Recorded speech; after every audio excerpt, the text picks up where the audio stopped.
d'être avec nous sur Al24 News au sommaire de l'actualité de ce mardi 30 septembre. L'entité sioniste fait plus de 50 martyrs au 725e jour de son agression contre la bande de Gaza et intensifie ses bombardements sur la ville de Gaza.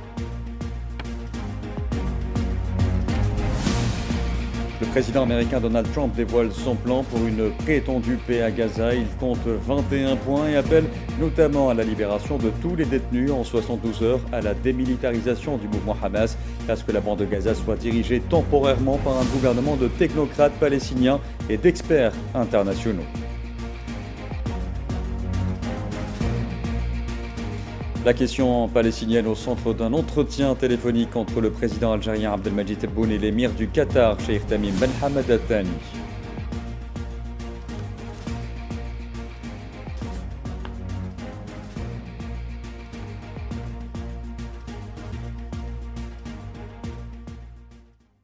Bonsoir à tous. L'agression génocidaire contre la bande de Gaza se poursuit pour le 725e jour consécutif. L'entité sioniste a fait des dizaines de nouvelles victimes depuis ce matin en intensifiant les bombardements, notamment sur la ville de Gaza. Les autorités sanitaires palestiniennes ont indiqué ce matin que les corps de 42 martyrs et 190 blessés ont été transférés vers les hôpitaux de Gaza au cours des dernières 24 heures. Et depuis le 7 octobre 2023, le bilan des victimes de ce génocide s'est alourdi à 66 097 martyrs et 168 536 blessés.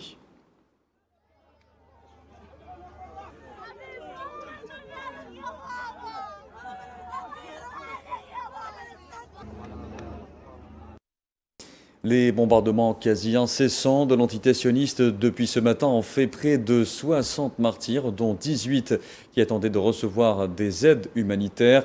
Plus de la moitié de ces victimes ont été répertoriées dans la ville de Gaza, où l'entité sioniste a entrepris d'en déplacer entièrement la population. قامت الطائرة من نوع كواتشر.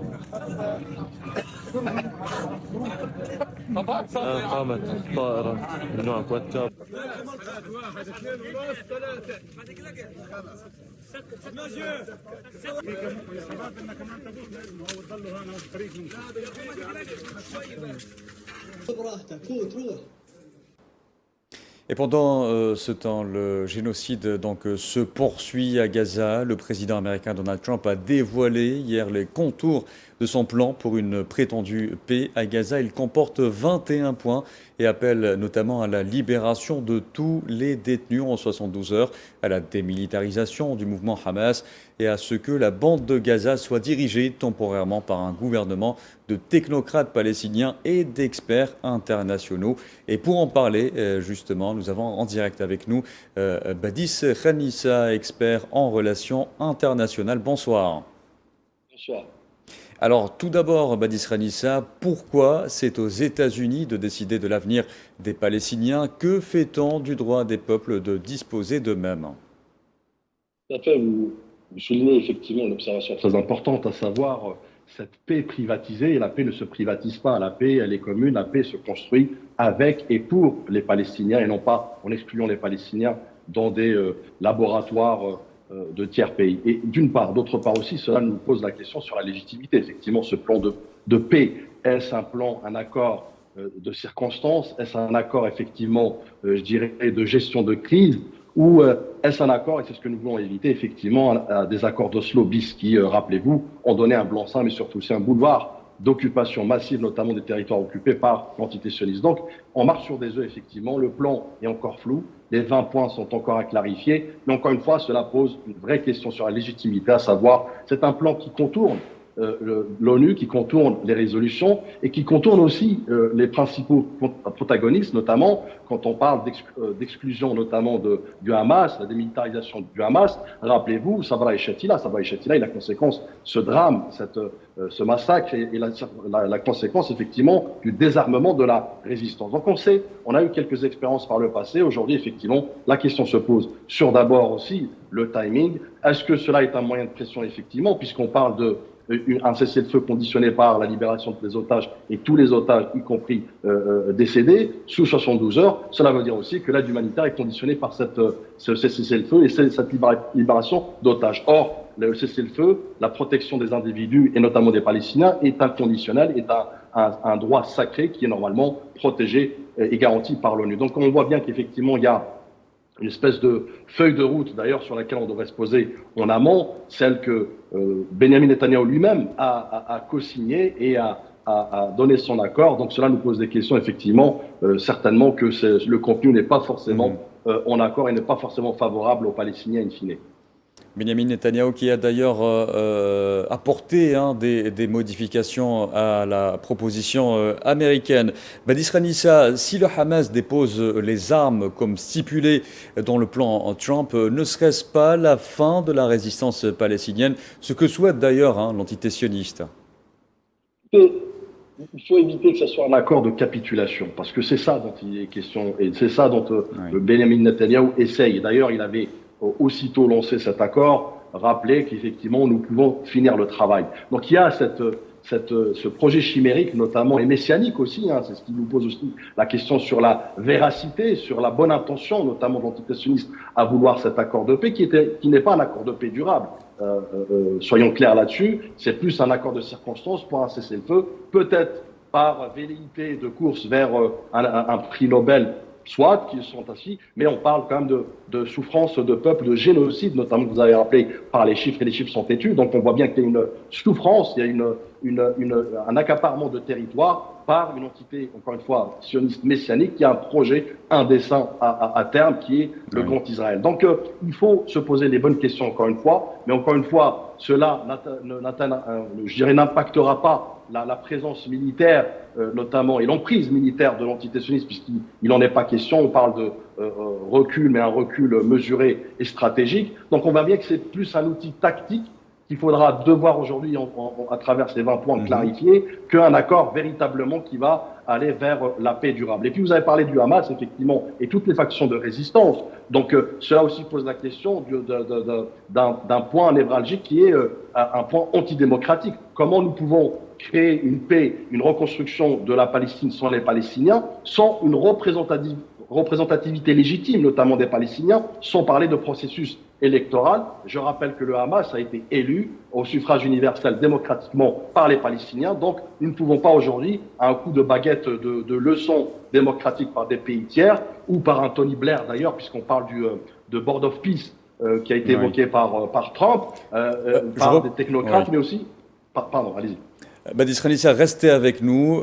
Nous allons justement évoquer la gouvernance de la bande de Gaza telle que vue par Donald Trump. Je vous propose de connaître un petit peu plus les 21 points que contient le plan de Donald Trump avec Mohamed Ouali Ben Shaaban. On revient à vous juste après. En plein chaos dans la bande de Gaza, la Maison-Blanche a dévoilé un plan unilatéral et une prétendue paix en 21 points. Piloté par le président américain Donald Trump, la feuille de route de Washington prévoit un arrêt immédiat de l'agression, accompagné d'un retrait par étapes des forces sionistes et une libération des détenus dans les 72 heures. Par la suite, 1700 prisonniers gazaouis ainsi que 250 Palestiniens condamnés à perpétuité seraient relâchés. La gouvernance de Gaza serait confiée à une autorité provisoire, technocratique et apolitique chargée de la gestion des affaires courantes. Ce gouvernement temporaire serait placé sous la supervision d'un comité de paix dirigé par Donald Trump avec la participation de l'ancien Premier ministre britannique Tony Blair. Bien que le plan affirme que l'entité sioniste ne conservera pas le contrôle de Gaza, il prévoit néanmoins le maintien de son armée sur le terrain. ce qui laisse présager une occupation prolongée sous une autre forme. De plus, aucune garantie réelle n'est donnée concernant la levée du blocus ou le droit au retour des réfugiés palestiniens. Parmi les autres mesures, les États-Unis s'engagent à collaborer avec des partenaires arabes et internationaux pour déployer immédiatement une force internationale de stabilisation à Gaza. Sur le temps de la menace, Donald Trump tente déjà de mettre la pression sur le Hamas afin de le contraindre à accepter le plan dans un délai de 4 jours.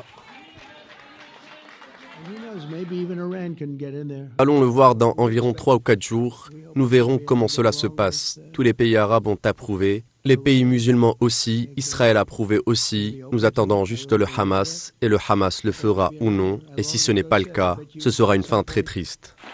Pour les Palestiniens, ce plan s'apparente davantage à une tentative de normalisation imposée qu'à une véritable solution de paix.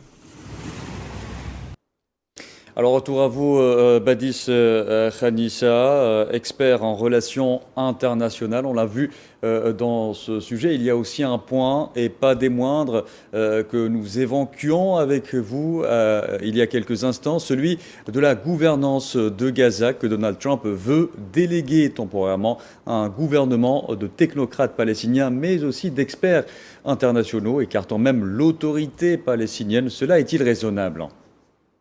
Alors, c'est plus ce qui s'apparente aujourd'hui à une mise sous tutelle, notamment de la Palestine. C'est ça dont il est question aussi. Peut-être déguiser effectivement ce plan de technocrates, d'ailleurs, quelles sont les conditions, comment peut-on les identifier? Et puis surtout, ça sur le gâteau, si vous permettez, effectivement, ce Board of Peace est dirigé, d'ailleurs, il a été nommé par le président Trump, à savoir Tony Blair, et qui a été évoqué d'ailleurs dans votre reportage. Tony Blair, je rappelle juste aux téléspectateurs et téléspectatrices, c'est l'un des architectes de la guerre contre l'Irak. C'est un va-t-en guerre.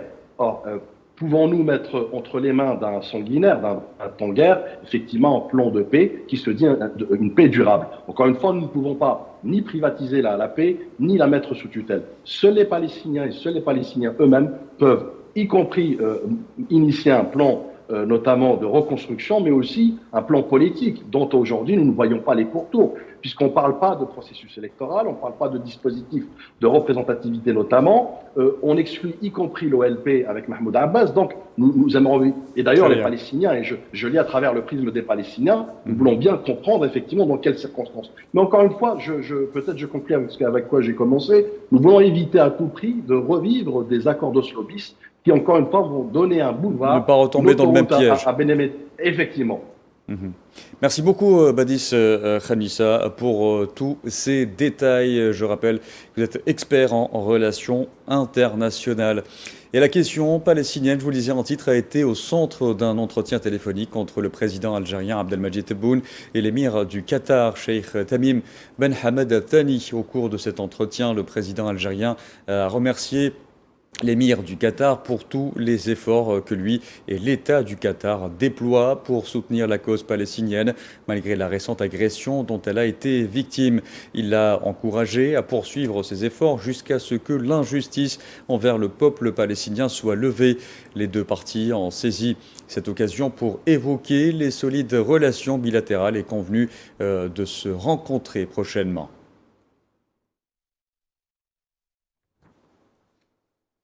Le Qatar qui abrite une réunion des médiateurs pour discuter justement du plan de Donald Trump sur une prétendue paix à Gaza, plan remis par le médiateur qatari aux mains des dirigeants du mouvement de résistance palestinien Hamas. Hier, lors de réunions tenues ici à Doha avec la délégation de négociation du Hamas, l'État du Qatar et la République arabe d'Égypte ont présenté le plan de paix du président américain Donald Trump. La délégation de négociation a promis de l'étudier de manière responsable, ce qui est en cours. Aujourd'hui encore, une autre réunion aura lieu avec la partie turque, également avec la délégation de négociation, afin de se concentrer sur ce plan et de progresser, comme nous l'avons dit, vers la fin de cette guerre grâce à ce plan. Et longuement attendu par les Gazaouis, le plan de Trump semble décevoir pour nombre de Palestiniens. Son contenu ne sert que les intérêts américains et israéliens.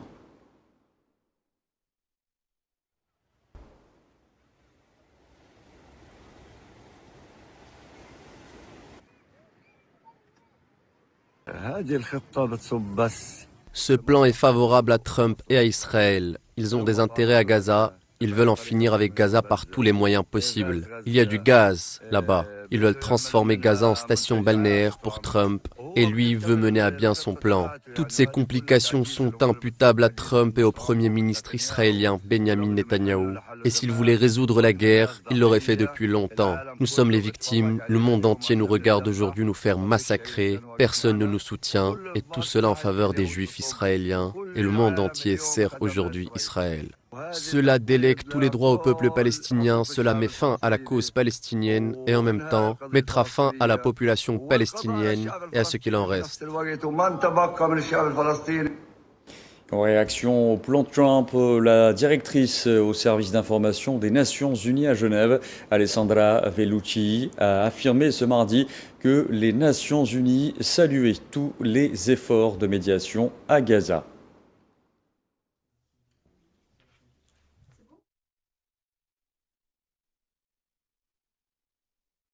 Dans l'actualité également, Génération Z 212. Le Maroc est toujours secoué par ce mouvement de contestation populaire réprimé violemment par les autorités.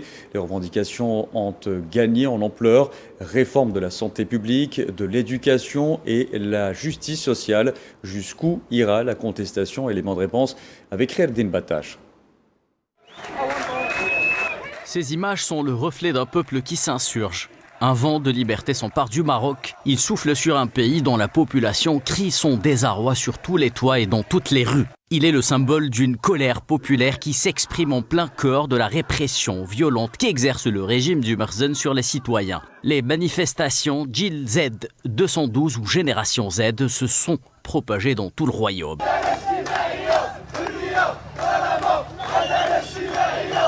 Effrayé par les mots et les gestes, le régime du Merzen ne fait pas dans l'originalité et préfère répondre aux aspirations de liberté des Marocains par la violence qui érige en épouvantail de ses sombres perspectives. Mais ni les matraques, ni les paniers à salade, caricatures de forces de l'ordre prises de vitesse, ne sauront entamer la volonté et la vaillance de la rue. D'une part, le chômage, la dette publique, baisse du pouvoir d'achat, hausse des prix et déclassement des couches moyennes. D'autre part, santé, éducation, déclin. La réalité est crue. Selon le Haut Commissariat au Plan, un jeune sur 3 est au chômage. Le Maroc consacre à peine 6% de son PIB à l'éducation, moins de 6,5% à la santé, selon la Banque mondiale. Dans les hôpitaux, un médecin pour plus de 1600 habitants.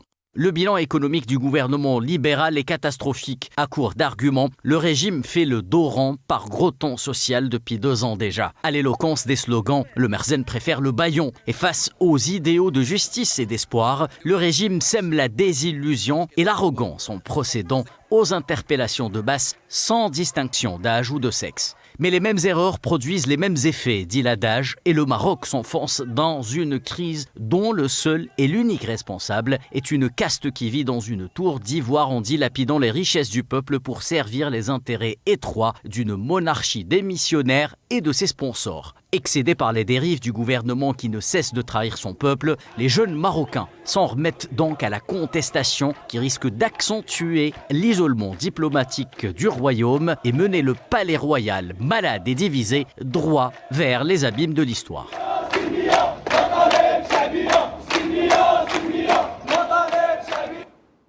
Dans l'actualité aussi, recherché depuis lundi après une disparition signalée par son épouse, l'ambassadeur d'Afrique du Sud en France, Nati Metetoa, a été découvert mort au pied d'un établissement hôtelier parisien où il avait réservé une chambre.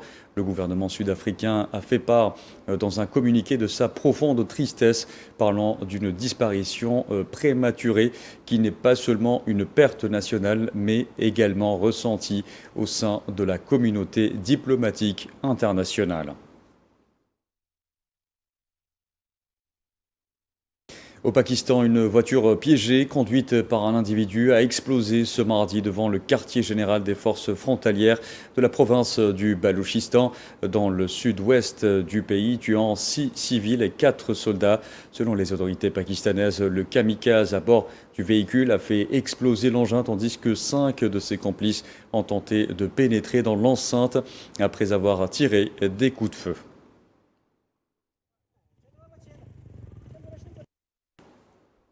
Un séisme de magnitude 6,9 s'est produit ce mardi au large des côtes du centre des Philippines selon l'Institut d'études géologiques américain. L'épicentre du séisme a été localisé à environ 11 km à l'est-sud-est de Calap, une municipalité de la province de Bohol qui compte environ 33 000 habitants. Le centre d'alerte au tsunami dans le Pacifique a indiqué qu'il n'y avait pas de risque de tsunami.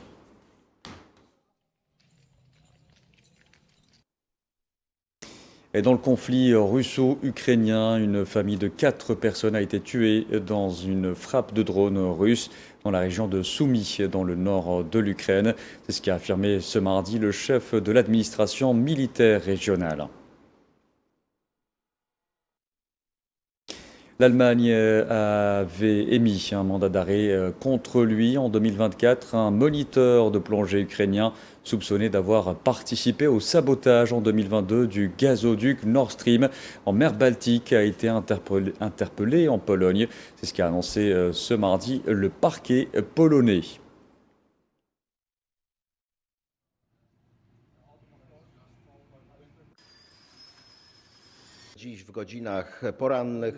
Ce matin, dans le secteur de Prouskov, un citoyen ukrainien, Volodymyr Z, a été arrêté. Il était recherché en vertu d'un mandat d'arrêt européen émis par les autorités allemandes pour suspicion de sabotage constitutionnel, de dommages matériels et de destruction d'infrastructures, notamment du gazoduc Nord Stream 2.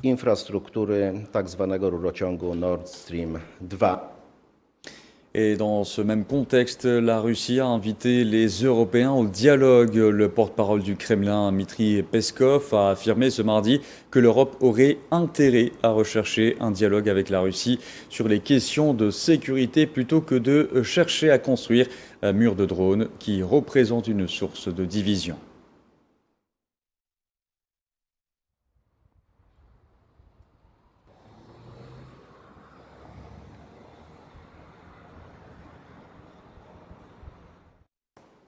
Allez, parlons cinéma à présent avec la clôture ce soir de la 5e édition du Festival du film méditerranéen d'Annaba qui a vu la participation de plus de 90 œuvres cinématographiques ainsi que la présence de 151 invités étrangers et 31 pays. Pour rappel, un hommage posthume a été rendu au cours de la manifestation au regretté réalisateur algérien Mohamed Lakhdar Hamina ainsi qu'à l'artiste égyptien Khaled Nabawi en reconnaissance de leur carrière exceptionnelle et de leur contribution remarquable au service du 7e art.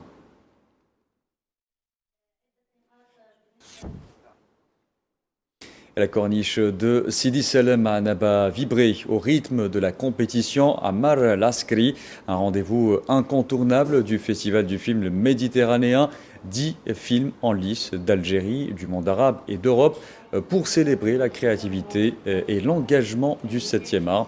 Une compétition qui porte le nom du grand réalisateur algérien Ammar al-Askri, figure majeure du cinéma national, auteur de classiques qui ont marqué la mémoire collective.